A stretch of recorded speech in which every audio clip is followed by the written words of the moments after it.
baik itu infeksi maupun tidak infeksi. Atau berikutnya baru kita berpikir apakah itu obstruksi. Kita mulai selalu dari awal, ya, sehingga tidak ada yang terlewat yang kemungkinan sebagai penyebab organ tersebut. Nah, ini kita lihat di sini sama-sama ya. Kalau kita muntah, berarti ada 3 proses. Ada nausea, ada retching, dan ada emesis. Nausea itu berarti ada aliran balik dari distal ke proksimal. Ini terjadi tekanan yang tinggi pada usus kita, ya terlihat dari usaha si anak untuk menaikkan tekanan intraabdominalnya sehingga terjadi aliran balik dari distal ke proksimal. Oke, kita lihat di sini bahwa pada saat itu pintu sphincter esofagus bagian bawah masih tertutup, masih cukup kuat untuk menahan tekanan dari bawah. Itu timbullah nausea. Pada suatu saat akan terbuka, dia akan naik ke atas, kita sebut retching, dan emesis kita bila dikeluarkan dari mulut. Nah, ini mungkin sangat juga perhatian oleh adik-adik semua ya. Kalau kita habis makan, kan makanan masuk ke dalam kerongkongan, masuk ke dalam lambung. Dia ditaruh dulu tuh di fundus. Makanya kita selalu katakan ya, kalau pada seorang bayi, jangan langsung ditidurin gitu.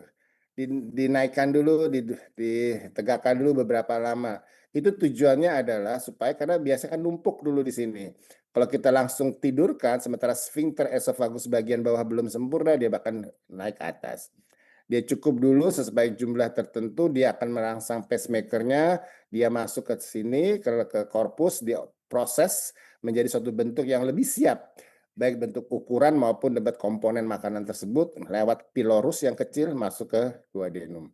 Ya, kalau itu di saluran cerna ada 3 proses, ada nausea, ada retching, dan ada emesis. Kita ingat, saya rasa kita ingat ya, kuliah kita di tingkat 1, tingkat 2, ada muntah yang tidak ada nauseanya. Jadi kalau tidak ada nausea, kamu harus berpikir ini mungkin ada faktor lain. Biasanya di luar saluran cerna. Satu apa? Apakah itu ISK, apakah itu tekanan intrakranial meninggi, boleh kita berpikir. Dia tiba-tiba muntah aja. Ya. Kalau tekanan intrakranial biasanya adalah menyemprot. Atau tidak ada nausea di saluran cerna, ada obstruksi. Ya, kalau ada hipertrofi pilorostenosis, volvulus, marotasi, dia muntah tuh. Tapi nggak ada rasa mual-mual gitu. Ya, jadi ada fase ini terlewat, langsung seperti itu. Ya. Kita lihat di sini, ini mungkin secara garis besar kita sudah paham. Ini adalah lapisan usus kita. Kita lihat ada plexus submucosa, ada plexus di antara 2 otot, longitudinal dan juga sirkuler. Ini adalah sebetulnya saraf pesarafan yang ada di usus yang membantu mengkoordinasi gerakan dari peristaltik usus. Meskipun dia tidak ada impuls dari pusat.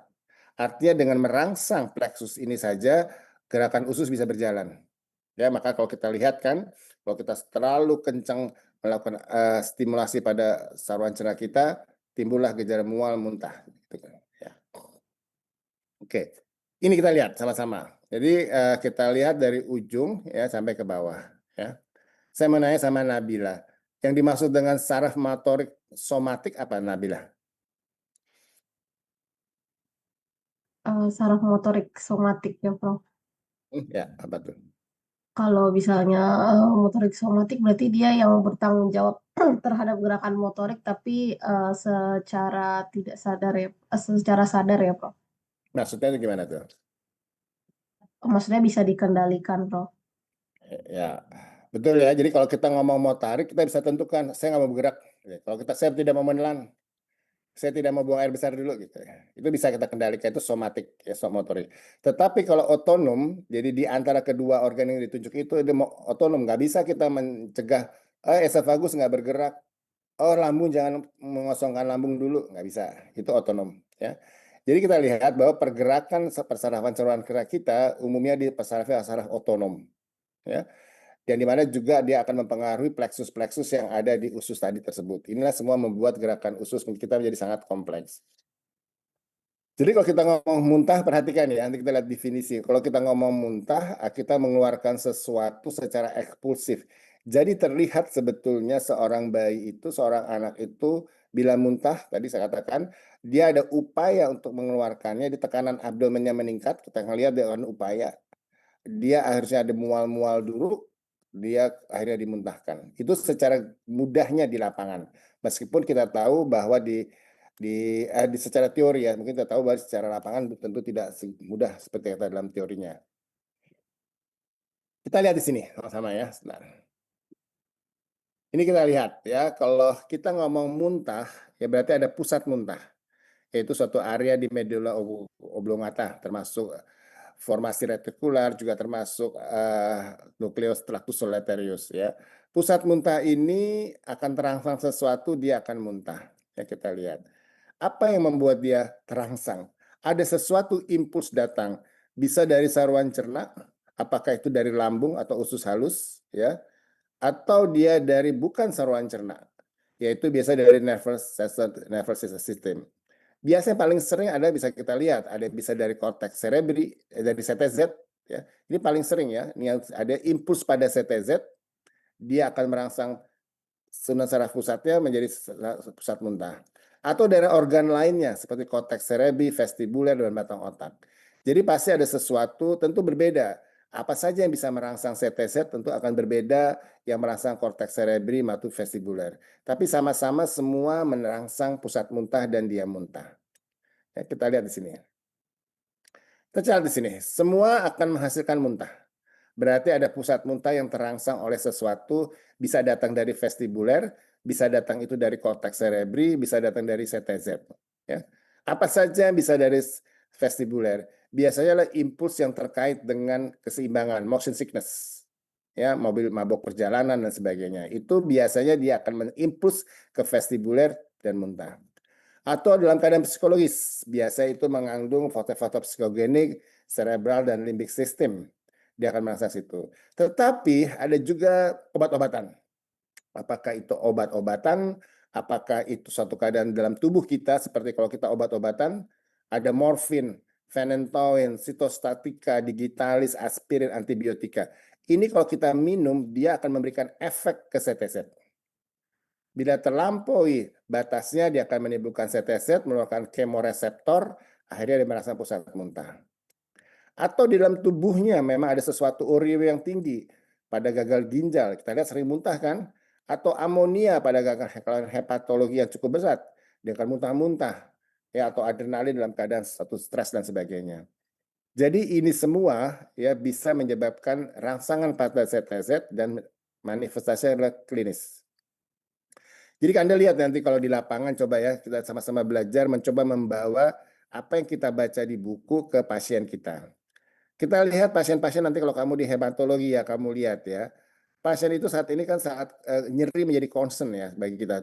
Pasien nggak boleh nyeri sedikit pun, harus dihilangkan nyerinya. Sehingga pada pasien-pasien kemoterapi, radioterapi yang sangat sakit sekali, dia jarang mendapatkan morfin. Nanti datang nih ke Mabila, kok di konsul misalnya, dok, ini pasien hematologi muntah-muntah terus gitu. Boleh kamu berpikir, oh morfin tadi dalam kuliah saya, dia bisa merangsang CTZ. CTZ-nya kalau terangsang reseptornya melebihi kemampuannya, dia akan mengeluarkan neurotransmitter. Dia akan merangsang pusat muntah dan akhirnya dia muntah. Oh berarti kita memang di satu pihak menghilangkan rasa nyeri, tapi di lain pihak kita memberikan obat yang merangsang CTZ gitu kan. Nah, kalau demikian ada dua cara. Oh, bisa kita kasih obat gitu, boleh. Tapi tentu kita sebagai seorang dokter harus berpikir penyebabnya kita kurangi dahulu gitu. Baru kalau tidak ada penyebabnya bisa kita kurangi, kita cari alternatif. Artinya apa? Oh, jangan-jangan morfin ini penyebab muntah. Kita berdiskusi dengan dokternya. Dok, saya rasa morfin ini sebagai penyebab muntahnya karena sebelumnya tidak muntah-muntah sebelum morfin begini. Bisa nggak kita kurangi sedikit dosiknya sehingga mudah-mudahan bisa mengurangi stimulasi ke CTZ-nya, bisa dia berkurang muntahnya. Oh boleh, ya kita coba kita turunkan. Tapi bisa juga seorang dokter hematologi mengatakan tidak bisa dok, ini kesakitan banget yang dia perlu dosis sekian, ini dosisnya udah dosis minimum gitu. Nah disitulah kita berperan sambil menunggu dia stabil akibat efek samping sitostatikanya, kita berikan obat-obatan sebagai obat anti muntah. Ya, itu jadi begitu juga pasien-pasien dengan kejang-kejang dapat phenytoin gitu. Kita berdiskusi dulu, selalu penyebabnya phenytoin kita turunkan dosisnya dulu. Oh kalau bisa ya coba kita turunkan, kalau tidak bisa kita berikan uh, obat-obatannya ya, itu kurang lebih. Sorry. Ya, ini yang sering kita lihat di lapangan adalah yang biasanya umumnya merangsang CTZ, yang kita sebagai seorang dokter anak akan sering sebagai dokter umum ya akan dengan kasus-kasus seperti ini. Ini kita secara garis besar saja memperlihatkan kepada kita, ini adalah kita pusat muntah kita, ya. Ada berbagai stimulasi itu datang dari CTZ, kita lihat ada berbagai reseptor, ada kemoreseptor, ada dopamin reseptor, ada serotonin reseptor juga. Bisa dari vestibuler, kita lihat reseptornya berbeda, bisa dari central nervous dan pun dari saluran cerna itu sendiri. Jadi apapun yang merangsang keempat organ, 5 organ ini akan mengeluarkan neurotransmitter, dia akan merangsang pusat muntah. Jadinya apa? Kalau kita ada muntah, kita curiga akibatnya CTZ, kita cari obat yang bekerja di sini gitu. Oh tadi vestibuler ada keseimbangan dia, mabuk perjalanan dan sebagainya, kita cari obat yang H1 atau M1, jangan kita cari dopaminergic, dia tidak bekerja. Jadi inilah mudah-mudahan menjadi pacuan kita dalam menangani pasien. Ini secara garis besar kembali, kita lihat ini usus kita, ya.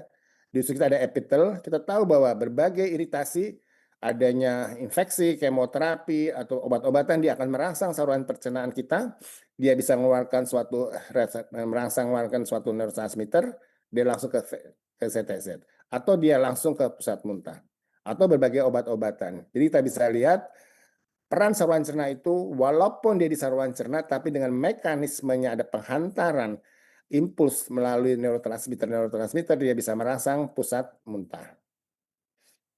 Oke. Nah, sekarang bagaimana aja kalau kita lihat secara mekanisme secara sederhana. Ada saluran cerna, kita tahu di saluran cerna itu ada reseptor, ada sel elektrokromatin. Bisa karena chemical, tadi kita ingat kan, obat-obatan atau dalam tubuhnya ada ureum atau amonia ataupun distensi. Jadi kita ingat adik-adik ya, kalau kita pada infeksi akut ya, apakah tahu ISPA atau saluran cerna itu pada awalnya infeksi akut terjadi regangan di saluran cerna kita. Nah, regangan itu bisa menjadi impuls dari usus ke CTZ. Kita tahu CTZ ada reseptor dopaminergic yang paling banyak, dia akan merangsang reseptornya, ngeluarin neurotransmitter, merangsang pusat muntah dan muntah. Jadi ingat, pada infeksi akut sering kita lihat maka nanti kalau di IGD, kok ini anak pada panas tinggi baru hari pertama, kedua muntah terus. Oh ini jangan-jangan fase muntah infeksi akut dari suatu infeksi. Wajar dia muntah. Dan kalau dia muntah, berarti dia merangsang CTZ pada fase infeksi akut.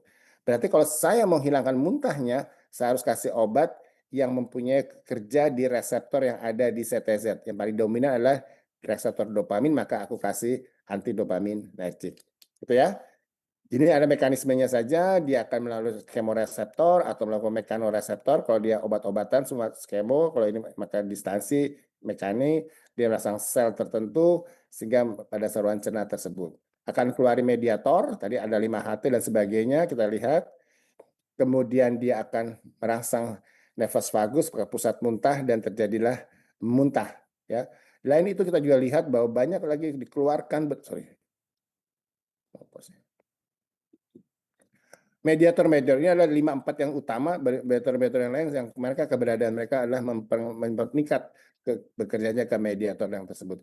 Jadi kalau kita lihat secara singkat bahwa ada sesuatu di saluran cerna melalui berbagai mekanisme, melalui kemoreseptor, mekanoreseptor, dia mengeluarkan mediator sehingga merangsang pusat muntah. Bagaimana caranya? Dia mengeluarkan berbagai mediator yang paling banyak ada melalui 5-HT, 5-HT dan sebagainya. Ya. Oke. Nah, kita kembali ke klinis ya. Kalau kita berbicara sebagai seorang dokter klinis nantinya, karena kita apakah itu muntah, konstipasi, atau sakit perut, itu kita ngomong fungsional umumnya. Dan kita tidak boleh terlalu takabur. Begitu kita bermain dengan klinis, kita harus didampingi oleh red flag. Kalau ada muntah-muntah yang biasanya pada infeksi akut berlangsung antara 48 jaman, beberapa jam sampai 48 jam, kok ini hari ketiga masih muntah terus nih. Bahkan tidak hanya 1 kali sehari, bisa 3 kali sehari. Stop dulu kita. Ada sesuatu nggak nih sebagai kelainan organiknya? Ya. Atau ada muntah ini anak, kok hijau? Muntah kok hijau ya? Berarti ada sesuatu yang mengganggu aliran empedu yang harusnya ke bawah, dia ke atas. Apakah obstruksi nggak di bawah di distal ampula vateri itu sehingga dia tidak bisa ke bawah, dia ke atas? Bisa iya, bisa enggak. ya. Nah, kalau kita curiga jangan-jangan ada obstruksi di bawah distal dari ampula vateris sehingga empedu yang dikeluarkan melalui muaranya ke usus duodenum itu nggak bisa ke bawah, berarti ada gejala lainnya dong. Apa itu ya? Oh, kalau dia habis makan terlihat gerakan usus. Oke, habis makan dia gede perutnya. Boleh gitu kita tambahkan. Tetapi tidak semua muntah hijau itu tanda obstruksi. Pada infeksi yang cukup berat, di mana terjadi hipomotilitas, ususnya malah melambat bergeraknya. Jadi dia tertahan di esofag, di duodenumnya, dia ada reflux ke atas, ke duodenum dan dikeluarkan. Jadi kita tentu boleh berhenti dulu kalau hijau, obstruksi atau tidak. Oh, tanda-tanda obstruksi lain yang tidak ada. Tadi kalau habis makan gerakan usus, berkembung nggak ada. Dia hanya kok bising ususnya menurun. Nah, mungkin ini adalah hipomolitas biasa.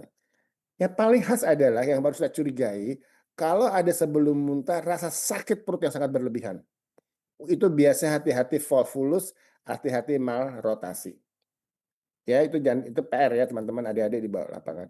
Atau distensi, itu jelas ya perlu kita pikirkan walaupun tidak semua distensi adalah obstruksi, hipokalemi juga ada, tentu kita harus lihat pendukung lainnya, salah satunya adalah bising ususnya. Ada masa, kita pikirkan ada gerakan di pada usus baik atas atau kalau udah berlanjut, biasanya kalau muntah-muntah terus gagal tumbuh, harus berpikir ada kelainan organik. Itu yang harus kita lihat ya secara pasti.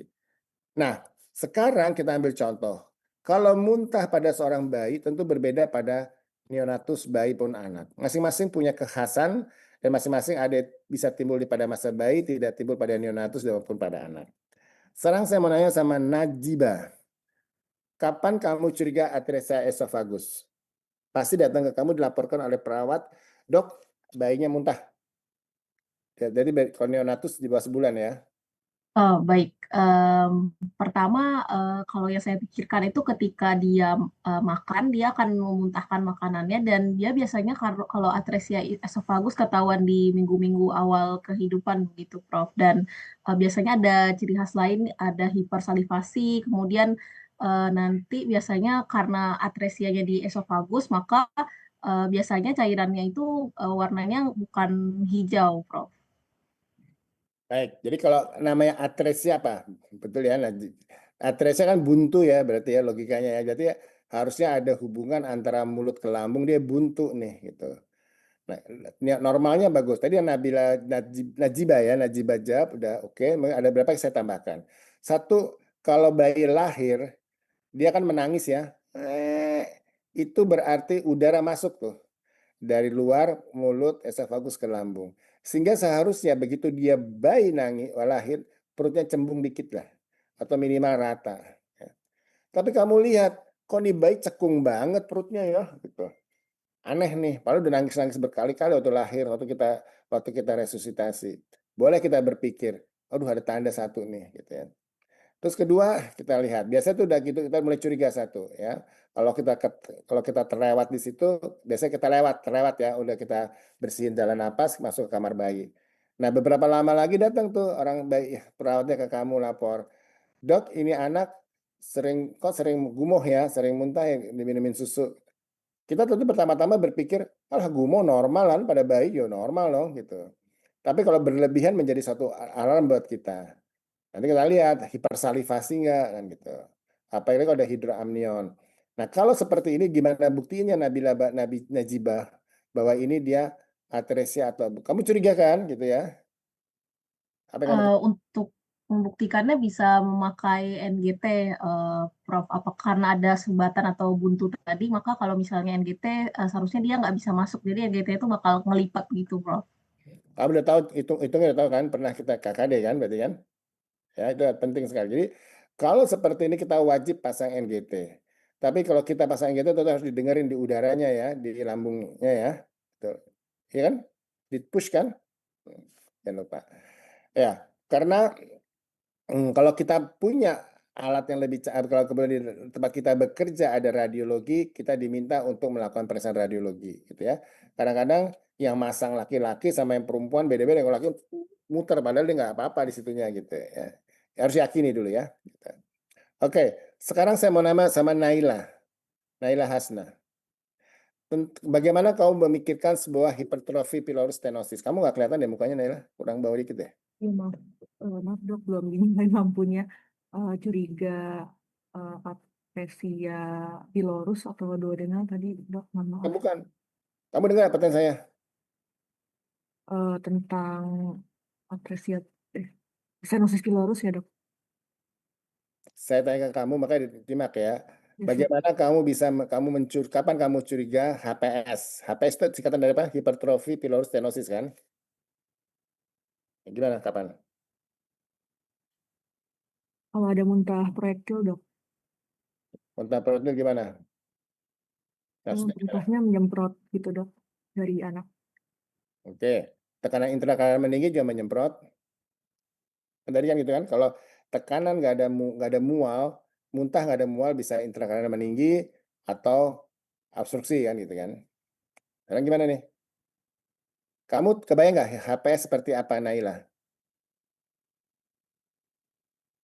Terbayang dok, jadi pylorusnya Definisi ya, definisi hipertrofi pylorus stenosis. Stenosis akibat pylorusnya, otot pylorusnya hipertrofi ya, gitu kan, gitu ya. Silakan.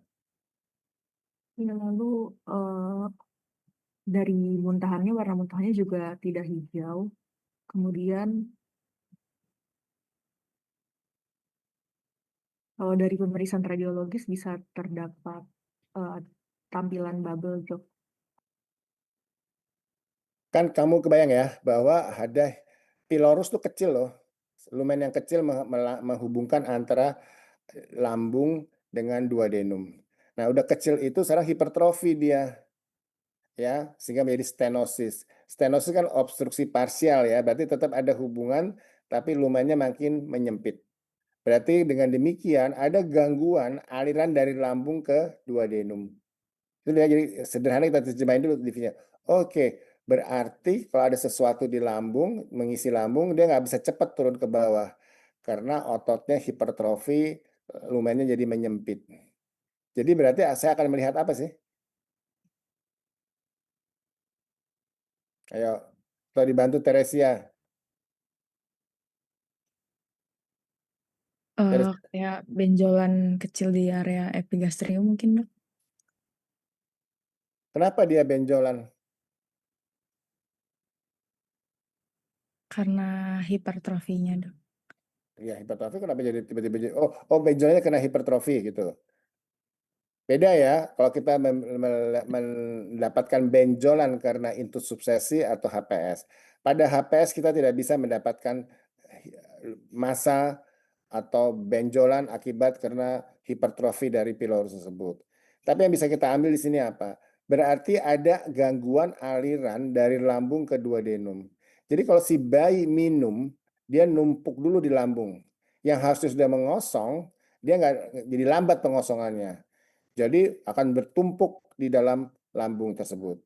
Setiap bayi lambungnya penuh kan wajar kan? Jadi kalau kita setiap minum bayi terus epigasnya membesar itu kan normal kan?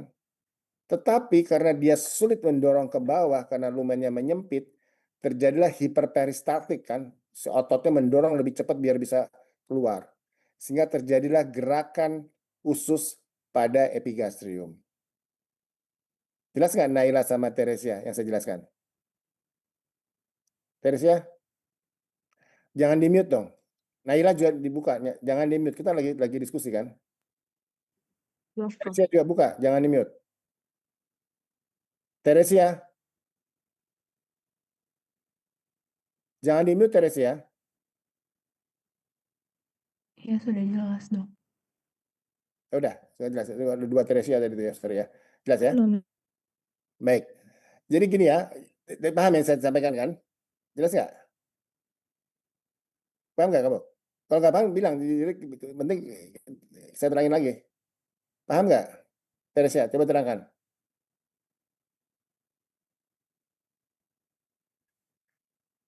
Yang saya tanya Teresia mana nih? Ada Teresia Narharo sama Teresia Aletia. Tadi siapa?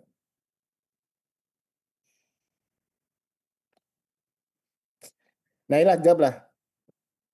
Baik dok, jadi tadi ada stenosis pada pylorus sehingga otot-otot pencernaan bekerja lebih keras untuk mendorong bolusnya, Prof. Jadi ada dalam kontor atau dalam stifle. Oke, jadi berarti betul ya, kan nyempit kan, berarti kan si lambung kan mendorong kan biar cepat turun ke bawah kan udah kebanyakan di dalam isinya kan. Tapi nggak bisa turun ke bawah karena nyempit, maka terjadilah hiperperistaltik. Kelihatanlah gerakan usus di epigastrium. Jadi bagaimana Teresia Haro kamu membuktikan di lapangan untuk melihatkan itu? Pasien dong, anak saya muntah-muntah nih, nyemprot gitu. Umurnya 2 mingguan, 1 bulan lah gitu. Oh jangan-jangan HPS nih gitu kamu bilang. Silakan. Teresia Haro buka mute kamu.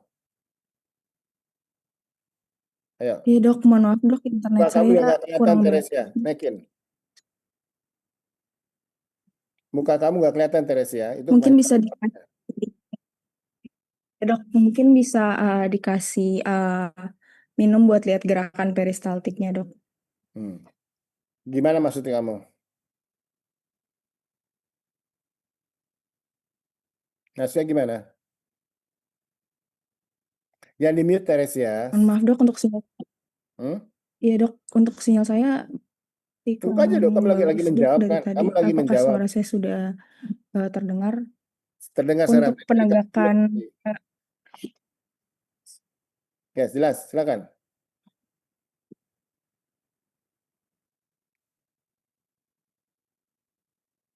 untuk penegakan ya dok ya, mungkin dicek Sekarang, bariumil dan juga USG. Teresia dengarkan dulu Teresia. Kamu udah benar tadi menjawab, baru kamu kasih minum. Jadi gimana caranya kalau kamu di lapangan? Jadi begini mudah saja kan, kelamaan buat ada pasien itu datang, kamu curiga ini anak umur 1 bulan, kan timbulnya biasa umur 2 mingguan, karena begitu imunnya sudah banyak dia akan timbul keluhan. Oke, berarti saya harus isi lambungnya dulu kan. Berarti kita minta depan kita dia minum. Ayo Bu netekan, ada susu formula, ayo minumin. Setelah dia minum selesai dalam beberapa detik kemudian terlihat lo gerakan usus di daerah epigastriumnya. Kalau kamu sudah menemukan itu langsung 80% benar diagnosis kita. Nah, kalau kita punya kelengkapan, kita lakukan pemeriksaan penunjang. Ya, kurang lebih seperti itu. Nah, ini ada beberapa penyakit-penyakit yang lain yang perlu kita tahu clue-cluenya seperti apa. Nah, sekarang Teresia Adletia. Ini apa kalau gitu? Dibuka mute-nya. Kalau kamu lihat seperti ini, kamu curiga apa? Apa yang aneh di sini dari gambaran ini? Teresia Adletia. Ya dok, Yes. dok terdapat tensi.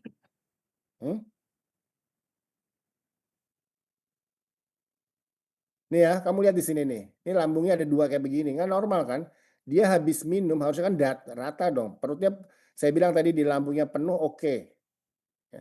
Tapi kalau penuh kan rata gitu. Tapi dia begini, beberapa detik dia kembung penuh, dia goyang begini berdua. Ini ada 2 kan? Ini hati-hati nih. Ini berarti ada sumbatan di pilorusnya jangan-jangan. Yang namanya hiperperistaltik, gerakan ususnya terlihat. Boleh kita berpikir jangan-jangan dia HPS. Kita lihat. Kalau kita punya ini ke 80% udah benar kita nih. Kalau kita punya yakin tentu kita periksa. Kalau kita periksa USG kita lihat seperti donut sign. Kalau kita periksa barium mil ya kita akan melihat seperti gambaran payung atau ekor tikus. Endoskopi seperti ini akan terlihat erosi yang berat dari lambungnya karena pilorusnya nyempit sehingga asam lambungnya dari lambung nggak turun-turunnya susah kan numpuk di sini sama erisasi. Tapi kita tidak mengerjakan endoskopi hanya untuk mendiagnosis HPS. Kalau kita curiga HPS, silakan Anda punya barium mil atau kita punya USG. Ya, jelas ya, Teresia? Semuanya. Oke, lanjut. Ini hanya mekanisme beberapa, saya rasa kalian udah belajar waktu kita sama-sama di tingkat. Ya, ini ada yang spesifik ya, yang kita dapatkan sering lapangan. Kalau yang ini berarti dia sering muntah, hipersalivasi, perutnya cekung. Ya.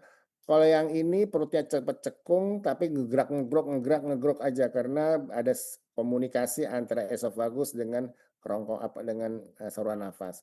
Kalau yang ini mungkin tidak terlalu cekung anaknya karena ada udara dari saluran nafas, tapi dia tetap hipersalivasi dan sebagainya. Nah, kalau yang kayak gini yang sangat dominannya mungkin tidak cekung, tapi dia gerak ngegrok.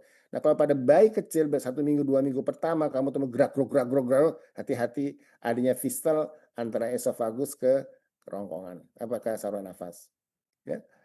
Nah, tadi yang seperti ini. Kalau intus subsesi, memang dia bisa muntah, tapi nyeri dulu sakit perutnya. Nah, kalau kita beruntung, waktu dia menjepit, kadang-kadang kita bisa menemukannya di daerah iliokolika masa ya, walaupun tidak jarang pula kita bisa dapatkan, tapi begitu dapat anak kesakitan, apalagi ada darah, kayaknya boleh kita berpikir. Ini harusnya begini aja kan, bisa lepas, masuk, lepas, masuk. Tapi kalau kelamaan dia nekrosis seperti ini. Nah, ini artinya harusnya dia berdarah dan harus dipotong ya ususnya. Ini kita cegah. Jadi kalau ini khasnya apa? Ada muntah dan kesakitan perut yang tidak bisa kita jelaskan kenapa. Kita masuk ke reflux ya. Perhatiin dulu sama-sama semua ya. Kalau kita ngomong reflux berarti kita ada ngomongan aliran reflux itu kan artinya aliran balik. Aliran balik dari lambung ke esofagus. Jadi ada aliran balik yang tadinya masuk, dia aliran balik kembali dari lambung ke esofagus. Yang kembali ini bisa yang tentunya baru dia minum ya susunya atau minum makanannya, tapi juga ikut loh asam lambungnya juga naik, pepsinnya juga naik, bahkan beberapa dari empedu juga ikut naik ke atas. Ya. Nah, reflux itu kita balik kalau kita ngomong reflux dengerin ya, berarti hanya aliran balik dari lambung ke esofagus. Jelas sesuai definisi. Tetapi sebagian besar reflux ini dia berlanjut masuk ke dalam mulut dan dikeluarkan oleh mulut. Itu yang kita sebut sebagai regurgitasi. Jadinya artinya apa? Reflux itu bisa hanya berhenti di reflux atau dia berlanjut dengan regurgitasi. Jadi bisa masuk ke esofagus, bisa atau tidak dengan regurgitasi. Jelas nggak? Maluenseng, Priska kali panggilannya ya. Iya, Prof. Jelas membedakan keduanya. Iya, jelas, Prof. Jelas ya, penting itu dulu. Nanti kita berlanjut ya. Lihat definisi lihat di room ya, biasa di atas umur 2 minggu kita lihat ya. Nah, menurut Muhammad Haikal, regurgitasi ini normal nggak pada seorang bayi? Atau sesuatu yang perlu kita concern? Haikal, Kalau ya Prof, silakan. sepertinya kalau usia yang infant 3 weeks ini kayaknya dia masih fisiologis nih Prof, jadi nggak bisa buru-buru bilang reflux Prof. Bukan, pertanyaan saya pada bayi regurgitasi, kalau bayi ada regurgitasi normal nggak? Seharusnya normal sih Prof. Berarti regurgitasi normal pada bayi, itu. Ayo, ragu-ragu di desek.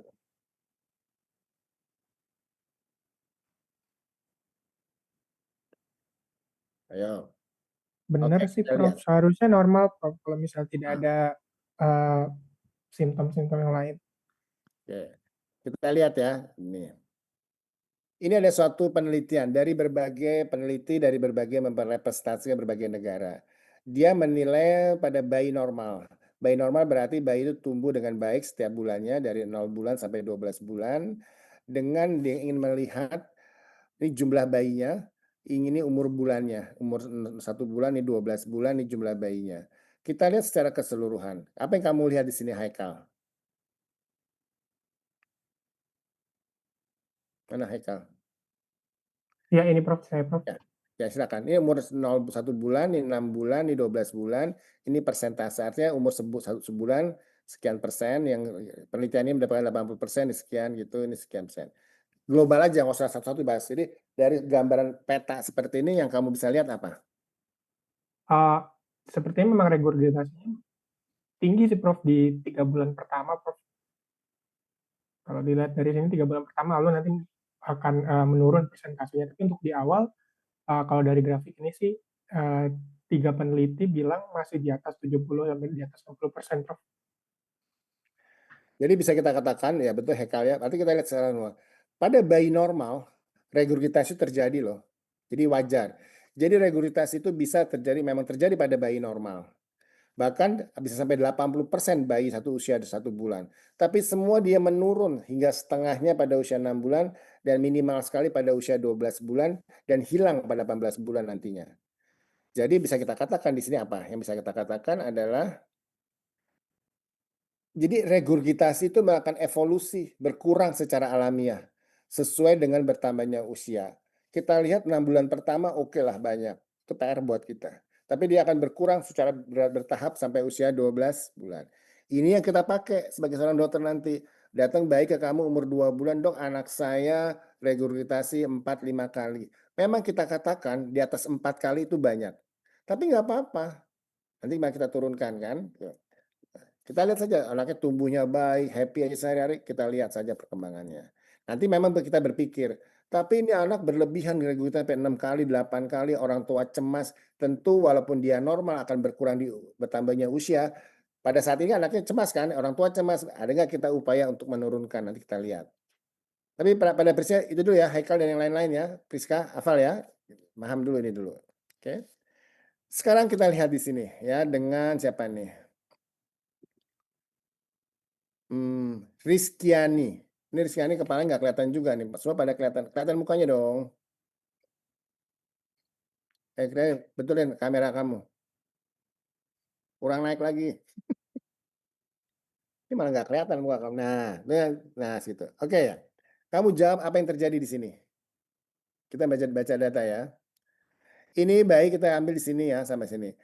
Ini EBF artinya exclusive breastfeeding. Merah ini partial breastfeeding. Ini regurgitasi, ini nggak ada regurgitasi, kurang dari 1 kali sehari, 1 sampai 4 kali sehari, lebih dari 4 kali sehari. Kita katakan lebih dari 4 kali sehari, itu artinya regurgitasi berlebihan. Coba kamu terangkan yang ada di sini. Ini bayi, membandingkan bayi yang ASI eksklusif dengan yang campuran susu formula. Silakan.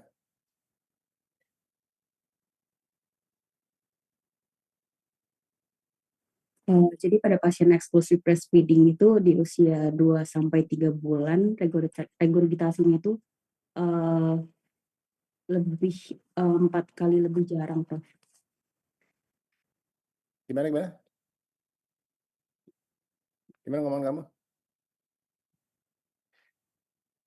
Kita lihat di sini. Yang merah kan partial, ini eksklusif. 4 kali lebih banyak, ini banyak ya, berlebihan berarti. Artinya apa bisa lihat di sini? Artinya kita lihat loh, tidak terbukti bahwa bayi ASI eksklusif itu lebih sering regurgitasi dibandingin bayi yang sudah campur formula. Pada penelitian itu memperlihatkan bahwa eksklusif malah lebih jarang dibandingin partial breastfeeding. Ya kan? 4 kali kan lebih banyak. Artinya di sini terjadi di lapangan adalah kalau ada orang tua datang ke kamu dengan ASI eksklusif, dengan regurgitasi berlebihan, lebih dari 5 kali, 6 kali, jangan kamu terkecoh. Oh iya ya, ini sih ASI-nya nih ya. Jadi Bu kita campur susu formula, malah tambah jadi-jadi. Berdua nggak terbukti mengurangi regurgitasi, kamu telah membuat semangat ibu menjadikan ASI eksklusif kan? Dipotong kamu di tengah jalan umur 2 bulan oleh kamu sehingga dia tidak ASI eksklusif. Ya, wajar sih kadang-kadang kita mendapatkan berpikir bahwa ASI ini dengerin ya semua ya, sehingga ada di slide saya. Bahwa ASI eksklusif itu lebih sering dia lebih jarang mendapatkan regurgitasi pada penelitian ini. Kenapa? Karena memang memberikan ASI eksklusif itu membuat pengosongan lambung lebih cepat dibanding susu formula. Tuh ya.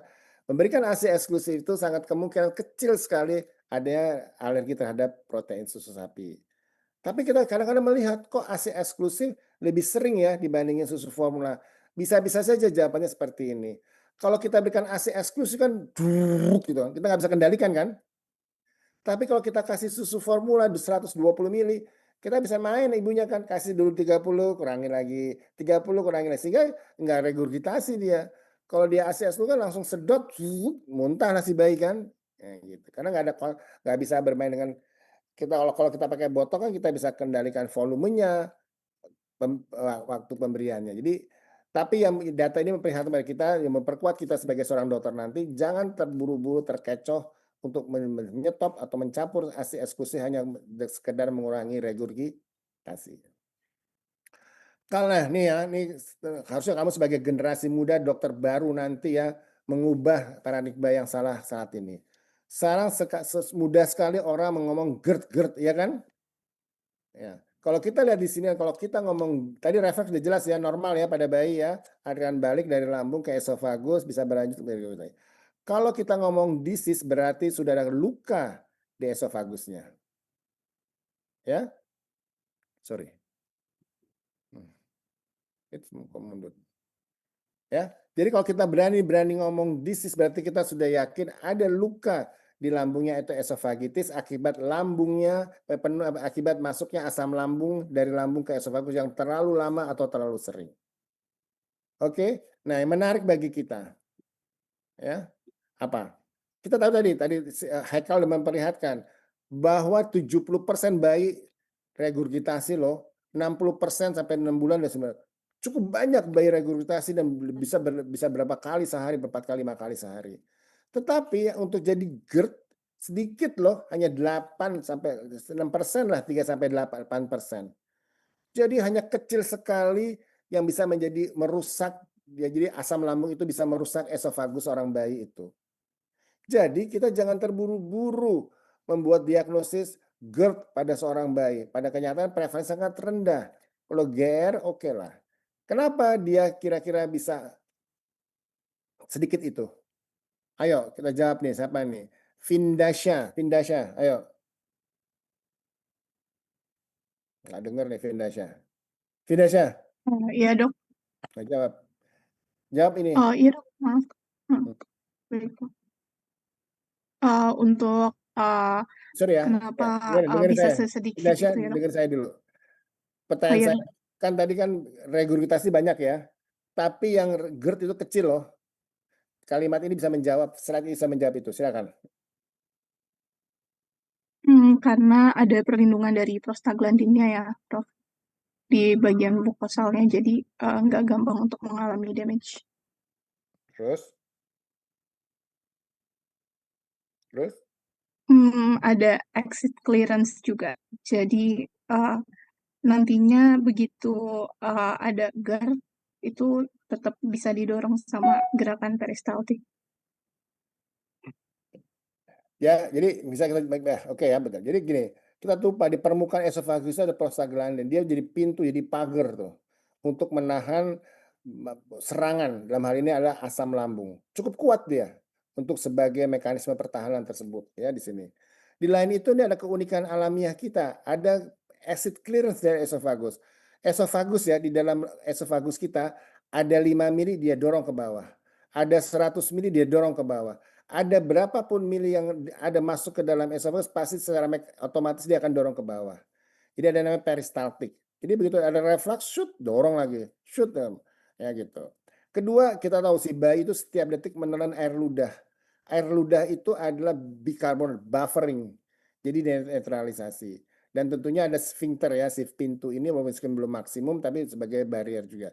Jadi inilah sudah diberikan oleh Tuhan kita, Allah Subhanahu Wa Taala sebagai mekanisme untuk menahannya sehingga kenapa hanya sekitar 38% saja yang GERD dibandingkan jumlah reguler jauh berlebihan. Paham ya, Vinda? Ya, ya.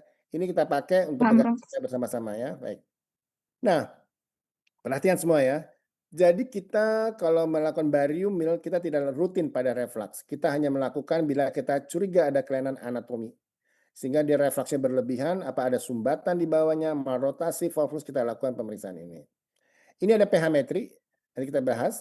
Ini adalah endoskopi ya untuk kalau. Jadi kalau kita berani mengatakan GERD, harusnya kita sudah bisa melakukan suatu pemeriksaan penunjang apakah ini reflux disease dengan endoskopi atau dengan pH metri. Kita lihat di sini ya contoh ya. Ini pH metri. Jadi ada selang, ini ada elektrode yang menilai pH yang ada di lambung yang merah. Ini yang di sphincter esofagus bawah yang hijau. Yang ada elektrode sphincter bagian atas itu adalah yang biru. Kita lihat dalam 24 jam. Kita akan menilai reflux indeksnya. Berapakah reflux yang asam dalam 24 jam selama 24 jam itu. Bila reflux yang asam itu lebih dari 5% dari keseluruhan reflux itu dianggap refluksnya patologis. Tapi kalau di bawah 5% itu masih normal pada seorang bayi. Ini kita pakai sebagai salah satu penelitian. Nah, saya mau bertanya nih sama Widya. Wah, Margaret ya. Ini kita lihat, ini pH-nya 4. Di bawah 4 berarti asam. Ya, kita tahu lambung itu adalah asam, berarti dia merah. Yang kalau sedangkan di esofagus itu netral, harusnya dia di atas 4. Nah, kalau lambung wajar di bawah 4. Kenapa terjadi apa di sini nih, Widya? Kok pada jam sekian ada yang biru, yang hijau, yang harusnya netral dia asam?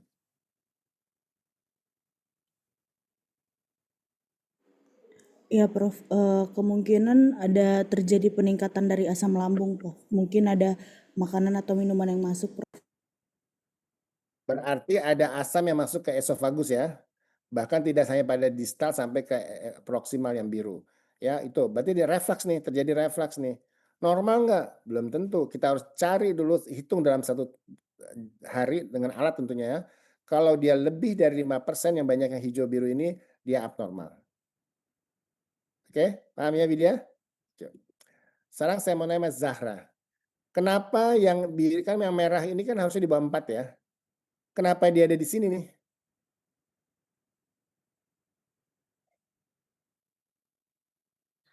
Yang merah itu berarti kan yang ada yang di atas 4 ya, Prof. Ya, Mungkin karena kan kalau merah harusnya untuk di bawah ya. jam Hmm. di jam 20 sampai 22 gitu apa namanya ada reflux gitu. Bukan. Mungkin Pertanyaan saya tadi yang kalau yang hijau udah dijawab oleh tadi ya, oleh Widya. Pertanyaan saya ke kamu adalah, yang merah kan lambung, harusnya kan pH-nya di bawah 4 ya. Tapi di jam sekian dia ada pH di atas 4 nih. mungkin masuk makanan atau mungkin juga air liur gitu kan sebagai buffering tadi itu ya, Prof. Jadi pH-nya jadi lebih basah gitu. Nah, pertanyaan berikutnya kenapa kok ini cepet ya? Ini lama ya. Cepat atau lama naiknya gitu, Prof. Bukan, dia kan pH-nya jadi netral ya gitu ya di sini kan. Tapi lama loh tuh dari sini dia baru turun lagi. Kalau ini kan cepat turun lagi, apalagi yang ini nih. Set. Mungkin kalau yang turunnya kalau misalkan turunnya cepat itu mungkin karena asam lambungnya langsung naik gitu kali ya, Prof. Jadi dia ada reflux. Oke, baik ya. Menarik kok ini ya. Jadi ini ada sesuatu yang membuat isi lambung jadi buffer. Apa salah satunya? Yang paling sangat mendominan adalah apa? Susu. Berarti dia memang diminumin susu nih bayi di sini nih. Set dia naik. Minum susu nih dia di sini. Nah, kenapa dia kok lama? Kan susu cepat dong, masuk susu langsung dikosongin. Ini lama nih di dalam ini nih. Ini yang namanya thickening milk. Jadi susunya ditebelin sehingga lama di dalam lambung. Dia buffer. Sehingga meskipun nanti dia refleks pun bukan bersifat asam. Jadi dia minum thickening milk, nanti kita lihat ya. Iya, ada dikit thickening milk. Oh, ini cepet nih, seset mungkin enggak. Ya, Zahra lihat ya. Paham ya? Iya, lihat, Jadi ada Prof. minum susu. Nah, ini memperlihatkan kalau thickening milk lama dia jadi buffernya. Kalau tidak dia cepet ya. Kita lanjut. Jadi terapinya apa? Terapinya harusnya didiemin aja kan akan berkurang pada bertambahnya usia kan. Tapi pada saat ini si bayi 5-6 kali regurgitasi, orang tua cemas, bayinya pun tidak nyaman. Jadi kita diminta boleh mengurangkan regurgitasi pada regurgitasi yang berlebihan. Jangan lupa kita yakinkan kepada orang tua bahwa ini normal ya Bu, bertambah usia akan berkurang. Itu perlu sekali sehingga orang tua paham. Kita yakinkan nggak ada overfeeding gitu. Ya, kalau anak umur 4 bulan kan 6 kilo, datang ke kamu anak 4 bulan 7,5 kilo, dia gumoh-gumoh, ya wajar lah, dijejelin minum terus ya, lambungnya seberapa, daya tampungnya pasti dia mudah. Betulin dulu overfeedingnya, jangan kita buru-buru. Ketiga ada thickening milk, nanti kita lihat ditebalkan atau di positioning. Dulu ada obat prokinetik, tapi dengan ada efek samping, ini akan dihilangkan dari rekomendasi, tidak menjadi salah satu terapi kita. Sehingga pada kenyataannya kalau kita ngomong regurgitasi, kalau kita bicara reflux tanpa disease ya, itu tidak ada obat-obatan. Oke, kita lihat di sini ya. Ini hanya memberikan thickening milk itu ada bentuk komersial. Jadi di dalam susunya ada diganti dengan bingam, ditambahkan. Dengan thickening milk kita bisa lihat dalam 1 hari saja sudah terlihat perubahannya. Dan pada 2 minggu saja 70% bayi tidak regurgitasi lagi. Sehingga dengan data-data yang bagus, maka thickening milk menjadi rekomendasi pada regurgitasi berlebihan seorang bayi yang sudah tidak mendapat ASI eksklusif. Pada saat memberikan susu formulanya, dibolehkan memberikan thickening milk untuk mengurangi regurgitasi tersebut. Ya, saya mau nanya sama Pangredana Raka. Perhatikan dulu ya. Ini ada satu penelitian ya. 3 kelompok. Satu sama-sama regurgitasi 6 kali sehari, ya.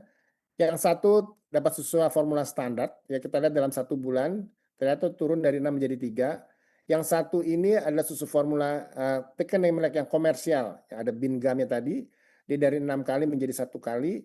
Yang di tengah adalah modifikasi.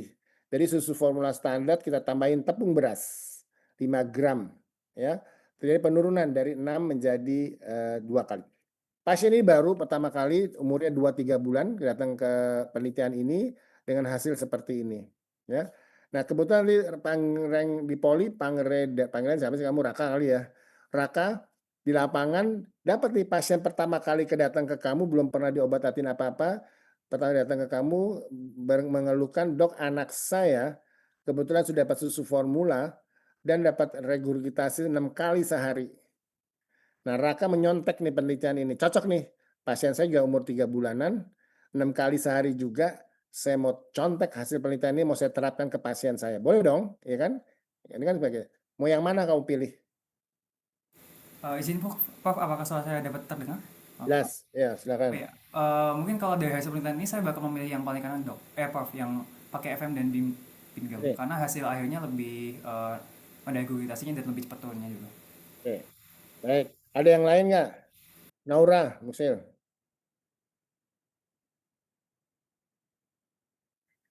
Iya, Prof. Naura pilih yang mana? Saya juga pilih yang paling kanan, Prof, dengan hasil output terakhir yang lebih baik. Oke, ada yang lain? Silakan. Tengku Muhammad Zaki. Pilih mana kamu? Saya juga setuju Prof yang paling kanan sebab regurgitasinya di minggu keempat paling kecil. Oke. Haikal mana Haikal? Coba kamu terangkan kembali yang tadi. Kamu lagi kan yang saya tanyakan tentang berapa penelitian itu kan? Iya, Prof. Kesimpulannya apa? Kesimpulan yang tadi ya, Prof. Tadi yang kamu jawab. Yang saya jawab tadi. Yang tadi atau yang slide, ini. Kan slide kamu kan nih gambaran beberapa peneliti lahir 6 bulan, 12 bulan itu kan? Oh ya, yang bagian saya tadi yang regurgitasinya berkurang seiring bertambahnya bulan, ya terutama berkurangnya di usia 6 bulan sampai ke 12 bulan kan ya Prof ya tadi. Jadi yang tadi di slide itu kan adalah mengingatkan kepada kita, regurgitasi itu normal pada bayi loh. Jadi dia akan berkurang, menghilang pada bertambahnya usia. Tapi setuju, dengan berlebihannya regurgitasi perlu kita kurangi supaya tidak kualitas hidup bayi bagus ya. Nah, kalau kita lihat seperti itu, ini pasien baru pertama kali ke kita, belum diutak-atik oleh siapapun, baru pertama kali datang ke kita, regurgitasinya 6 kali, ibunya mengeluh berlebihan, oke, saya perlu kurangin nggak ya? Gitu. Nah, kalau kita lihat contoh dari data ini, kita yang satu didiemin aja turun loh 50%, 100 dari 5 6 jadi 3. Yang ini turun lebih bagus lagi memang kalau kita lihat sepintas sepertinya sebelah kanan lebih bagus ya. Tapi kalau kita memakai konsep bahwa regurgitasi itu akan berkurang dengan bertambahnya usia dan pasien ini belum pernah diutak-atik sebelumnya baru pertama kali ke kita, yuk karena pertama kali dia mengeluh selama ini nggak terlalu berlebihan, mungkin kita coba dulu ini dulu. Oke ya Bu, tenang saja Bu, dia akan berkurang bertambahnya usia. Saya punya penelitian dari 6 kali, dalam sebulan bisa menjadi 3 kali. Kita lihat dalam 1 bulan Bu. Nanti kita lihat kalau dia berkurang ya alhamdulillah. Kalau ibu merasa tetap berlebihan, ibu kita datang kembali, kita evaluasi. Nah, ternyata ibunya datang tuh, belum sebulan 2 minggu udah datang. Dok nggak bisa dok, anak saya masih 6 kali sehari, volumenya banyak, bahkan lewat hidung. Saya nggak nyaman seperti ini Bu. Nah, berarti kita bisa lihat bahwa sudah tidak nyaman orang tuanya, tentu kualitas juga terganggu, kita harus berpikir, betul kita bantu, kita kurangin dia. Ya, pakai yang ini, kalau ada barangnya ada, duitnya ada, pakai yang ini, tentu pilihan pertama. Kalau tidak ada barangnya, uangnya nggak ada, kita boleh bisa modifikasi dengan tepung beras matang 5 gram ke dalam 100 ml susu. Ini konsepnya ya, pilihan kamu nggak salah tadi, Raka dan teman-teman di yang kanan, tapi jelas itu kalau kita angkat seperti itu. Tapi kalau kita mau lihat natural evolusinya, pertama kali datang kita umur 2 bulan, selama dia ini happy-happy saja, dia baru pertama kali merasa nggak nyaman, yuk kita lihat dulu Ibu, 1 bulan. Tapi kalau Ibu merasa berlebihan, Ibu kontrol ke kita, baru kita coba intervensi. Terjawab ya kira-kira ya. Positioning juga demikian.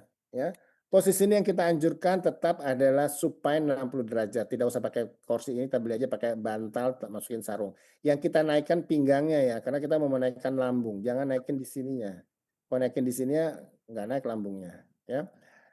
Prone tetap masih tidak direkomendasikan pada anak dengan regurgitasi karena ada substance defect idiot syndrome. Apakah kena refleksnya atau kena yang lainnya belum tahu. Bahkan kalau kita terpaksa orang tua datang ke kamu, dok, tapi anak saya senangnya tidur tengkurap, dok. Kalau dia mau tengkurap, orang tuanya harus di sampingnya dan nggak boleh tidur orang tuanya. Harus ngeliatin. Begitu orang tua nggak bisa menjamin menjaga bayinya dalam tengkurap, dia harus terlentang supaya mencegah sudden event syndrome. Ya. Kalau ini memperlihatkan, kalau masih berlebihan boleh kita tambah dengan lateral ke kanan 1 jam untuk mencegah muntah lagi, ditambahkan lateral ke kiri 1 jam untuk mempercepat pengosongan lambungnya. Oke. Jadi ingat ya, kalau kita ada reflux tanpa disease, tidak ada menggunakan PPI. Tidak ada Nexium, tidak ada omeprazole. Kalau kamu temu di lapangan, tanya ke dokternya, kenapa? Dasarnya apa? Buktinya GERD dari mana? Crying baby, irritable baby design itu bukanlah gejala sebagai screening untuk GERD. Karena pada bayi normal pun dia akan irritable, crying, dan sebagainya. Ya, regurgitasi pun berlebihan 6 bulan, 6 kali, 7 kali sehari, bukan obatnya adalah memberikan PPI. Karena dia tidak mengurangi volume reflux dan sebagainya. Oke? Ingat ya, ini gejala-gejalanya kita lihat. Gejalanya bagaimana? Apakah alarmnya apa? Jadi kalau kita pakai alarmnya, kapan kita curiga alarm reflux disease? 1, dia ada reflux berlebihan nggak tumbuh. Boleh kita berpikir.